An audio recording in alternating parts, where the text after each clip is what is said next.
Today, as we have talked, is a Sunday which follow a Christmas Day, and that Sunday we celebrate actually, and in liturgy we celebrate the Holy Family and example family of Jesus and the parents Mary and Joseph, and it is a good time to think about family. Family is very, very important in our life, and as I have said, for us, everybody, we are the fruit of a family, and it's very important to have a good family, because in a good family, they have that family has a good children, and these children can be the Christian with different vocation, religious vocation, marriage vocation, sacerdotal vocation, for different vocation. They born there in a good family. Is why today we are led to that family. But first of all, a day like this, we have a message from our conference of bishop. They have written a letter to different church of our country in order to focus and to emphasize that message of family. I tried to summarize that message, but it is in a context that we are in the period where we celebrate or we start a jubilee of 25 years old of our Christianity. It is a long time, it is a long history. But for us Rwandans, it is 125 years that we will celebrate the next year in 2025. Next year, except this one, the next year we will celebrate that jubilee. And do you understand that it is a commemoration of many history and many things about our Christianity on our world, but also in our country. And in that context, if we account that longer history, we can ask ourselves the importance of our Christianity in our life, because we are in that jubilee. And our teaching today are going to focus on that history and how to be in that jubilee, but we prepare also our different family.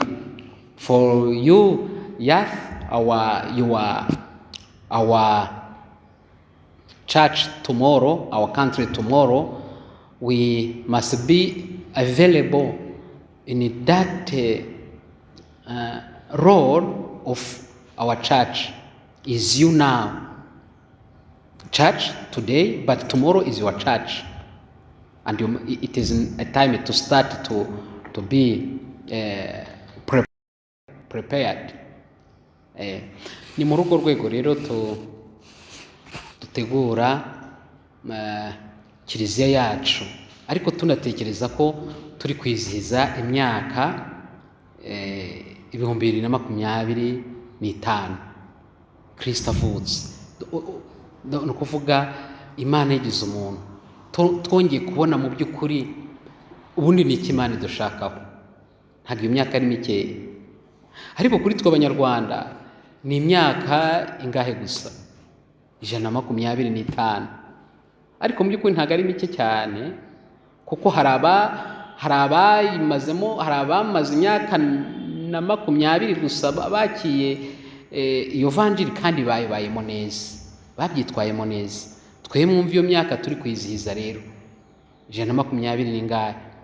Rero hari icyo twagombye kuba tumaze, umuco wa Gikristo wagombye kuba umaze kutwinjiramo. Ubwo inyigisho yacu uyu munsi turagerageza kuzirikana ubwo bukristo bwacu n'umuryango, kuko ikiri imbere ya byose n'umuryango. Niba hari ikintu kigomba gutegurwa neza n'umuryango. Niba tumaze imyaka 125, abandi bamaze n'ibihumbi 2020 n'ingahe, ikintu cy'ingenzi n'umuryango, kuko mu muryango murabizi ko ariyo kiliziya yibanze. Ubwo rero mu byo twakora byose umuryango uri imbere, niyo kiliziya, nicyo gihugu, niyo sosiyete yacu. Umuryango ni ngombwa, kandi nkuko nabibabwiye muri iyi minsi umuryango ufite ibibazo. Umuryango urahigwa na sekibi, kuko sekibi azi neza ko mu muryango ariho ubuzima butangirira, kandi kuko nibyo, ubuzima mu muryango niho butangirira. Satan wants to destroy our family, because you know that in different family there they born our different life, and Satan know it, because in different manners, different circumstances, Satan is very high if we compare with our as humankind. And for us, we have our Jesus, we have 7 graces to know how to combat with that war against Satan. And for information, I think you know the topic, the slogan, the theory about that jubilee. I want to inform you about that jubilee before starting to develop about the family. We must know that information about our jubilee. Our topic for that year 2025, in Kinyarwanda we say turangamire Kristo w'icyizere cy'amahoro yacu. Aho rero ni ijambo ry'Imana tuzakura mu ibaruwa Pawulo yandikiye Abanyefezi, umutwe wa 2, umurongo wa 11 kugera ku 22. Akankazanyemo kugira ngo namwe mujye mumenya aho tugeze, kugira ngo ejo bundi nimumva abakristo bari kuvuga ngo turi muri yubile, muzamenye nyine n'ibyari byo, kuko insanganyamatsiko yacu iravuga ngo turangamire Kristo w'emizero yacu n'ubuvandimwe bwacu n'amahoro yacu. Turangamire Kristo, amizero yacu, ubuvandimwe bwacu n'amahoro yacu. Urumva ko mu muryango tugomba kumenya ibyo ngibyo. Nta handi twavana amahoro, nta handi twavana icyizere cy'ubuzima, icyanga cy'ubuzima uretse muri Kristo. Kuko ibibi byose bakuri isi, ingorane, intambara, ariko byibuze dufite icyizere cy'ubuzima, icyizere dukomora kuri Kristo. Insanganyamatsiko yacu niyo ngiyo, mu Rwanda niyo turangamire Kristo we mizero yacu, we buvandimwe bwacu, we mahoro yacu. Naho ku rwego rw'isi insanganyamatsiko iravuga ngo tugendane icyizere, duhorane icyizere, kuko turi abakristo nyine.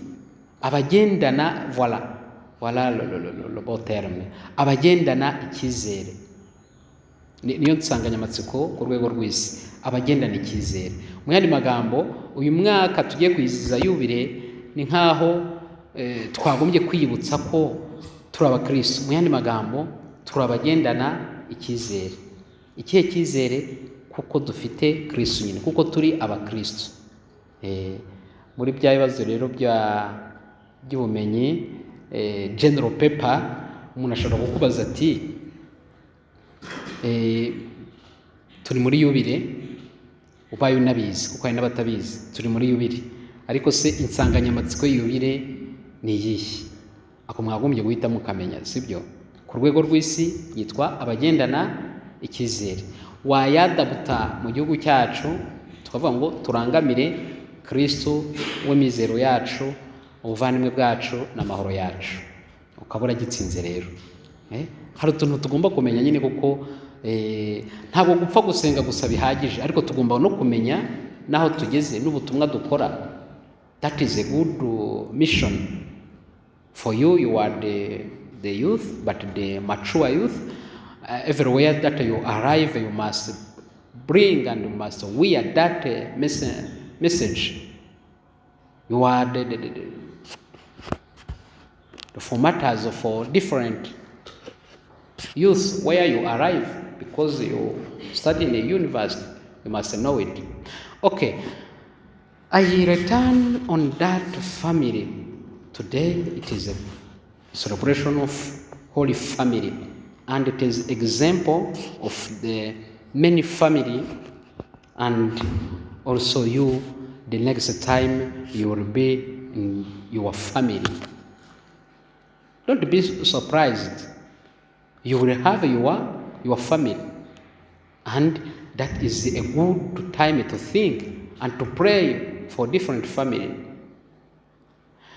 I want to notice the 5 things that can help today to think and to meditate. 5 things only today about family. I want to show how our youth can have a hope of a good family. A word hope return many times. A hope, why? And now we are going to study how our youth can prepare a good family is necessary. And if we are here as parents, we are here in order to teach and to have good information and much information how we can inform our youth, our children, to have that good family. Our ambition is that one, to have a good family. It is our ambition. It's your ambition. You are here in order to have a good family. Unfortunately, we see actually the bad family also. Yes, actually. But we are here in order, how can I prepare a good family? I'm going to propose you 5 things, and you must do best for you in order to have that good family. The first thing here, you must be prepared yourself. Prepare yourself, your family, your future family. As I have said, don't be surprised. You must prepare your family. Do you know, a life of youth is like a capital. And if you have studied and you have information about the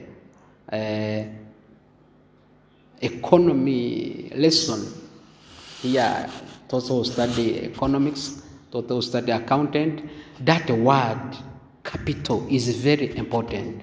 Capital. And your life as a youth is an age of capital. If you have a capital, you prepare to have the interests. The life of youth is a capital. In order, in that age of family is your interest. And if you don't have the capital, you will not have also the interest. And I can repeat, now you are in a good age. A good age. Why? Because you are in the capital. Do something in order to have a much capital, in order to have much interest. Yes, and I'm going to show you how we can use our capital, or you can prepare our capital. The second thing I started to develop, the second thing is to take your time to observe your fiancé. Yes, take your time. Niba icyambere tugomba mu kinyarwanda cyiza bavuga ngo kwigira mu kintu mu bujene bwacu twitoza ni ukwigira. Your capital, kwigira kwiyubaka. Ariko nabonye abajene bazongo ngo ndi kubaka umubiri. Yes, nabyo ni byiza kubaka umubiri, kubaka n'ubwonko turabwubaka burya, sibyo? Ntabwo baka umubiri gusa. Harabona abonye bigwa ku kibuga gusa ngo bari kubaka umubiri. Kibazo no, n'ubwonko barabwubaka. And I think for you want a good time to build your brain, but physical body also is necessary. But your soul life, kumenya kwiyubaka ku mpande, ku mubiri, mu bwenge, ariko no kuri roho. Hari igihe twibagirwa kuri roho, kandi burya ariho hagize ubuzima bwacu bwose. Kuko iyo kuri roho bitagenda usanga byose byazambye.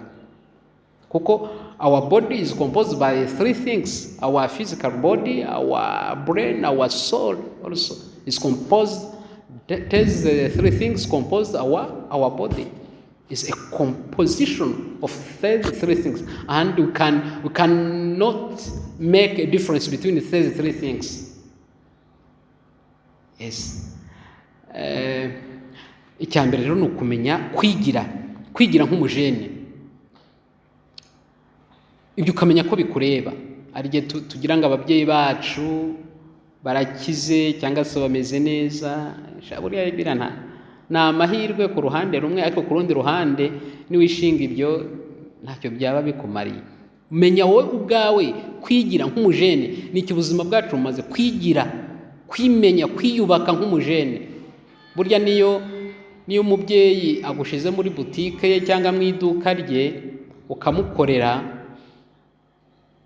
umwaka umwe, imyaka ibiri, igashira uri umukozi we, abagufitiye ubwoba kuko ibye nibye nyine. Niba utaramenya gushaka ibyawe aracyagufitiye ubwoba. Uruzi kibe byibuze ugera aho bya bindi ukoramo akabona byibuze ugezaho niyo yaba atagihari, abona ko washobora kubimanaginga. Azabibwirwa n'iki? N'igihe watangiye kuzana ubwenge buruta ubwe, watangiye gushiramo ubwenge buruta ubwe, ukamwereka uti ibi tubikoze gutya byabyara ibi, kandi akabona koko niho uzabona umujyi yatangiye kwirotira agasa n'ubigusigira, kuko yabonye ku buryo ababyeyi bareba kure, yabonye ko hari byinshi umurusha. Yabonye rero uri kuzana interest, asa n'ubikurekera, kukabona ko ariko yabonye, nari ngiye kuvuga mu ijambo ryiza cyangwa se ryiza cyane, yabonye uri ikibwa ntabwo ava muri butike ye, ntabwo yayivamo, kuko ababona ko nayivamo biragira gute, birahomba. Niyo mpamvu ayigumamo rero, kugira ngo ibintu bye ariko yabonye uri mature. If we see that you are mature enough, yes, he stay you in that shop, and he return back at home, because he see that he noticed that you are better in that shop than him. Yes. Okay, the second thing that we must prepare, take your time to observe your fiancé. Men, and the very important thing here, take your time. Sometimes if we are in this age of youth, we are here, and every boy and every girl that you meet is to say, I love you. I love you. That we can notice that perhaps in one day you pronounce 10 times with a girl or with a boy, I love you. With one person you you tell and you speak to 10 girls or boys that I love you. Do you understand? It is a problem. And this is a third thing. A third thing here, but I don't leave the second, but I arrive on the third. Don't tell to everyone that I love you. Don't tell to everyone that I love you. Ijambo urukundo mujye muritinya kuko baravuga ngo ntugatagaguze. Icyo Kinyarwanda kiza, ntugatagaguze ijambo urukundo. Hano turi kwiga uburyo ushobora gutegura umuryango, ushobora kugira icyizere kuzagira umuryango mwiza. Ntugatagaguze ijambo urukundo, ijambo ryubashye. Yes. But I don't want to arrive on the third thing, because on the second thing there is very, very important thing that I want to notice. Take your time to observe your fiancé. Why I want to focus on this thing? If I finish this sentence, take your time to observe your fiancé before kneel down or propose her to be your spouse. Mbere yuko ubwira umuntu ngo tuzabana, cyangwa se mbere yuko umupfukamira, ariko abakobwa nabo basigaye bapfukamara, n'abahungu gusa bapfukama. Ariko muri gender emancipation we are not very enough in gender emancipation. I think to every gender we must kneel down in order to ask a love, I think. Yes. Okay. That is custom. There is no problem. But take your time before kneel down or to propose a love to your spouse. Why? Because if we want to prepare a good family, take your time, because in our life we have many things, and to know someone is very far to arrive on his heart. In Kinyarwanda we say munda ni kure, ngo nta muzindutsi wa cyane watashye ku mutima wundi. It's very difficult to arrive on the heart of someone, very difficult. And if the Rwandans say that, it means they want to say it's very, very difficult to know someone. And here we want to know our spouse, our fiancé. Is very difficult to know your fiancé. Even boy or girl is very, very difficult. And to try to know is to take your time. And something which is important, the counsel that they give to young person, they say, they propose them to arrive. The first thing, try to arrive where there are other persons, other youth. Try to arrive. Ntabwo uza umuntu wo mu rutoki gusa uvuge ngo nzasohoka ari uko ngiye gushaka umugeni. No. Gera aho abandi bari.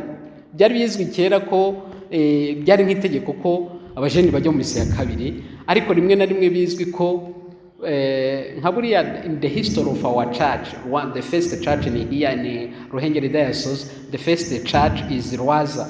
And at Rwiza, we have a point in front of church. We have a point which is named on the button of bishop. It means where it is a point, a surface where the youth arrive, and that person, that the youth who have arrived there, it means they are single. They are single. If they are there in that surface, it means they are single. Mujye kwiyerekana we. Mujye kwiyerekana ko mukiri single.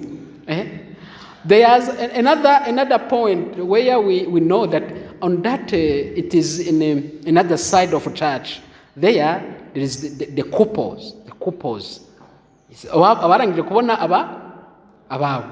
Ntumbaze rero aho bababuze burundu aho bajya no hambaze, ariko ku kiliziya ntabwo tuhaburira abageni burundu, ntabwo babura burundu. That is the history, but is also it says something. Icyo bishatse kuvuga ni iki? Nuko nyine hari umwanya wo kujya kwiyerekana. Ntabwo bivuga kujya kwirata cyangwa se bivuga iki. Icyo bishatse kuvuga ni iki? Gerageza kujya mu try to go where the other youths are. Try to go there. If we are in the church, in the market also, try to move. You are again a youth, try to move. Kuko hari n'abantu ubona biyirirwa mu rutoki gusa cyangwa mu rugo gusa, none se abantu bazakumenya ryari? Ni ikibazo. Ariko hano bitandukanye n'abantu birirwa berera, because God has given to us an intelligence in order to use it. Try to move, but try to be in your family. Yes, we must use our intelligence. This second thing, I give also many things.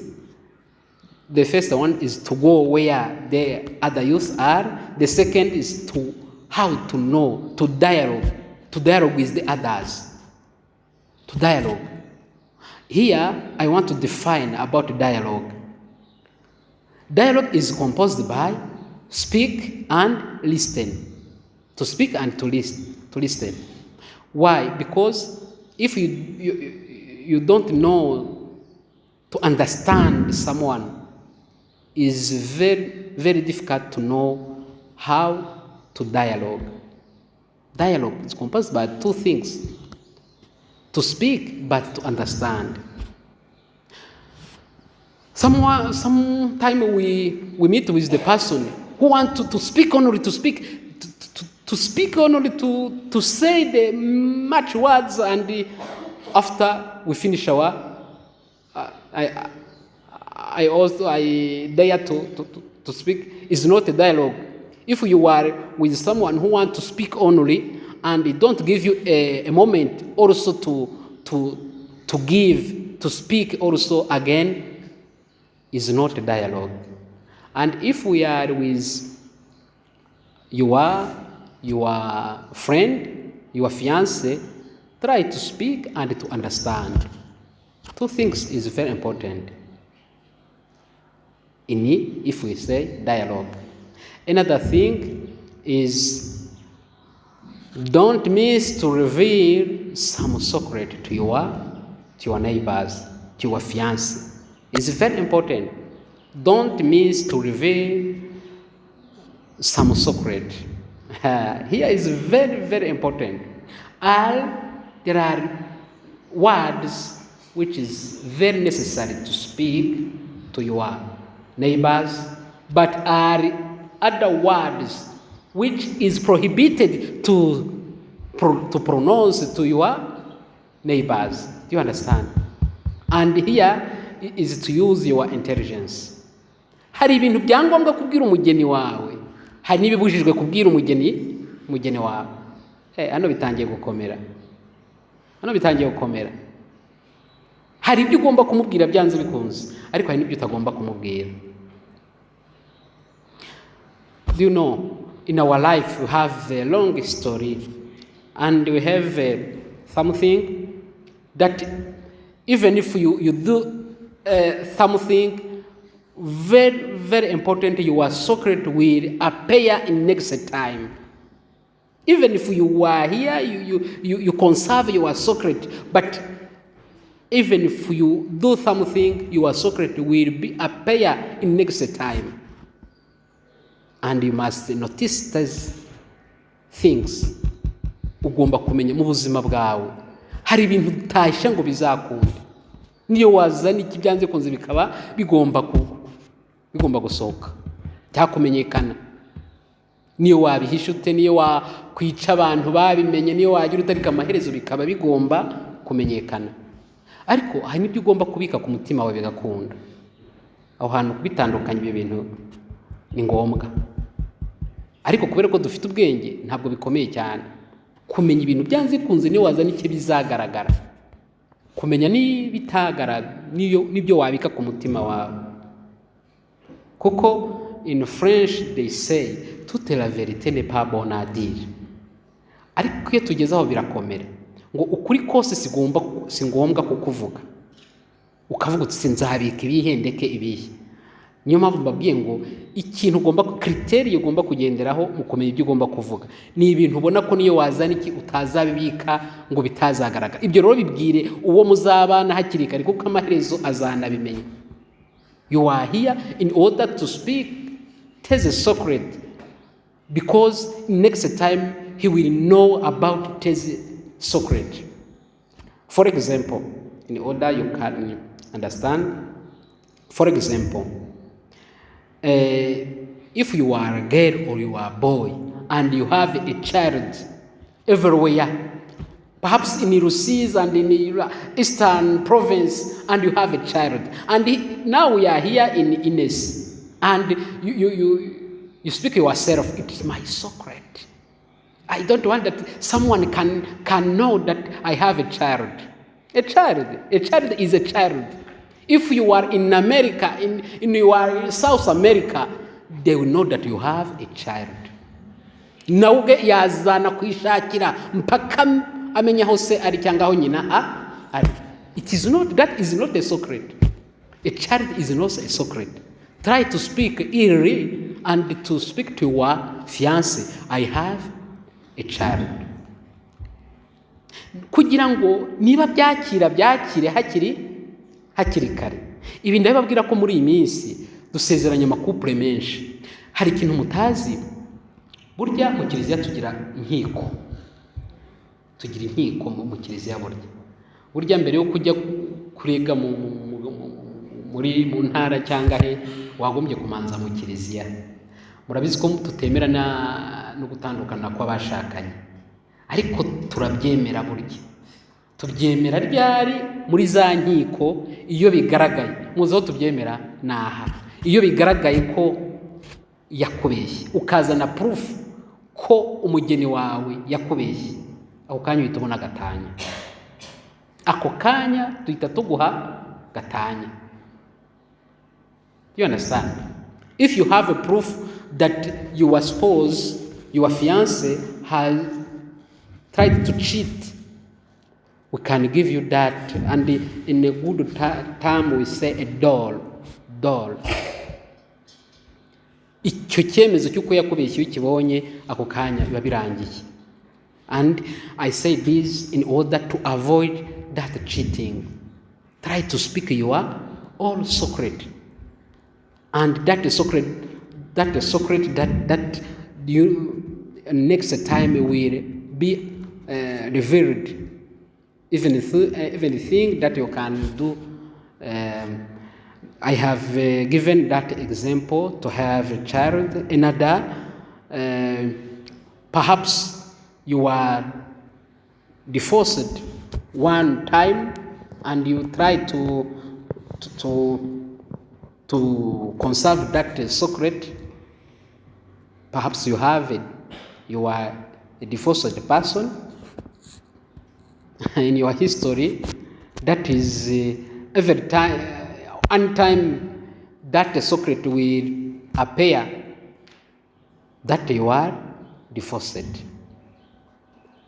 Kuko buriya ntaho wahungira amateka yawe. Niba wenda warigeze gushaka ukavuga ngo nzabihisha bitagaragara ko nigeze gushakaho.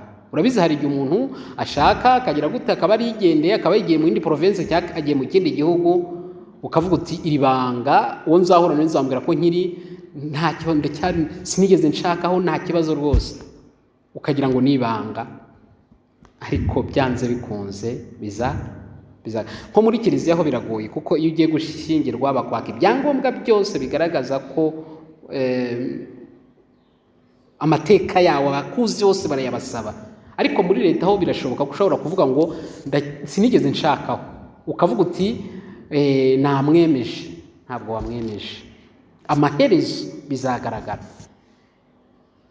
There's a secret I give you. Do you know the topic today is to prepare how to have a good family, how we have a good family. And here we arrive where is prohibited to conserve your secret and some secret to have a children, to have a that secret that you are divorced. For example, if you have a chronic diseases, for example, the epilepsy, I think they call that igicuri. No, it is an example. It is not only that diseases. There are another kind of diseases, but which is very difficult to accept. If you reveal that I have this problem, you can't accept. But after being with her, it is very difficult to accept that diseases, because it is a surprise to know it. Hari ibintu butahisha, none se iyo ndwara uzahisha umunsi byagufashe se ko no mu buriri bishobora kugufata, uzabihungira hise? Muri kumwe kandi iyo ndwara ikagufata, uzabihungira hise? Mubwire hakiri kare, n'umubwire hakiri kare akabyakira, azabyakira nyine yitegure. Ariko nabimenya mwarabaye, urugo ruzaba rusenyutse. Ko ni ikibazo uzi kumenya amateka y'umuntu. Ari akantu kigeze kubaho, uzi ko umukobwa yahishe umuhungu fiancé we ko nta iterisi afite, iterisi kukurya bagira, sorry kubivuga gutyo, kurya bagira ibibazo n'iki byose, wenda agakuramo inda, babonye igiye kumuhitana, babona ikiza ari uko kugira ngo adapfa bavanamo iterisi. Ariko kubera ko ari n'umukobwa mwiza cyane, akabengukwa n'abantu benshi kandi abasirimu, birumvikana, noneho agatinya kubabwira ko atagira iterisi. Nuko mwaka wa mbere ko umukobwa yasama, reka da, umukobwa mwaka wa kabiri, mwaka wa gatatu, umugabo aravuga ati ariko twagiye kwivuza. Umukobwa se ari kubyemera kandi wazi ikibazo afite. Buriya rero ngo indyarya ihimwa n'indyamirizi, that is proverb in Rwanda. Indyarya ihimwa n'indyamirizi. Umugabo we yamuhaye, yarafite inshuti, ariko ibintu by'iki gihe se, yarafite inshuti y'umudokiteri, iramusura, kumbi ntago ari kumusura, ahubwo bashaka gukora check up. Basinziriza wa mugore mu myaka 5 bari bamaranye, baramusinziriza, ubundi bafata ibyo bagomba gufata byose, amaraso, iki byose baramupima n'iki byose. Usanga mu by'ukuri ikibazo yari afite ni icyo cyuko atagira iterisi. No, urumva icyakurikiyeho umugabo nta kindi yahise yaka divorce. None se wowe abana n'umuntu nk'uwo ugucitinga, noneho uretse n'icyo gucitinga kandi agamara kubeshya, urumva ese kwa muganga n'iki byose, twihangane, ni ikibazo.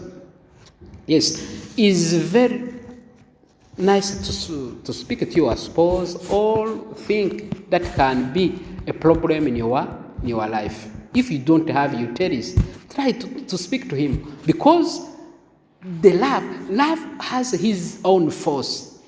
Because there is a girl or a boy who is ready to accept you, even you don't have your uterus, and he accepts. And even in your history has done your, what we say, vasectomy for the boys. But there is a girl who are ready to accept you because of love. Yes, try to speak with all truth. Okay, the third thing that I have said is, don't tell to everyone that you love. And in Kinyarwanda we have what we say, gutendeka, to have many lovers. Yes. And a boy or a girl has and can talk to his spouse, whose fiance, and have 5 or 10 fiance. It is a problem. It is a problem. Okay, the fourth thing, be romantic in your existence. Be romantic. That is very simple as for things that we finished to say. Be romantic. Your appearance. Try to be smart. To say this for the student is very nice, because every person is very smart. It's very nice. If all Rwandans, all youth can arrive in campus and can see how you are very smart, and try to, every youth can be smart. Is this one, to be romantic, is not only in what we wear, for only the appearance, but also on what we say. Ntabwo umuntu aba smart mu byo yambara no mu kwagaragara gusa, but for what we speak, how we dialogue, we must be smart.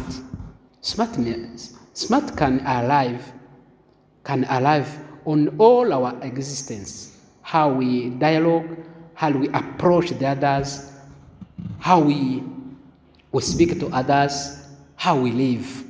The smartness can arrive there. Yes.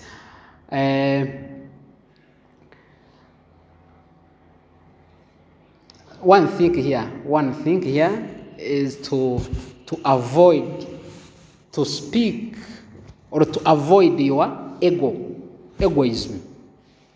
Because in Rwanda we have a thing that umusore utirariye nuko bigakomeza. Yes.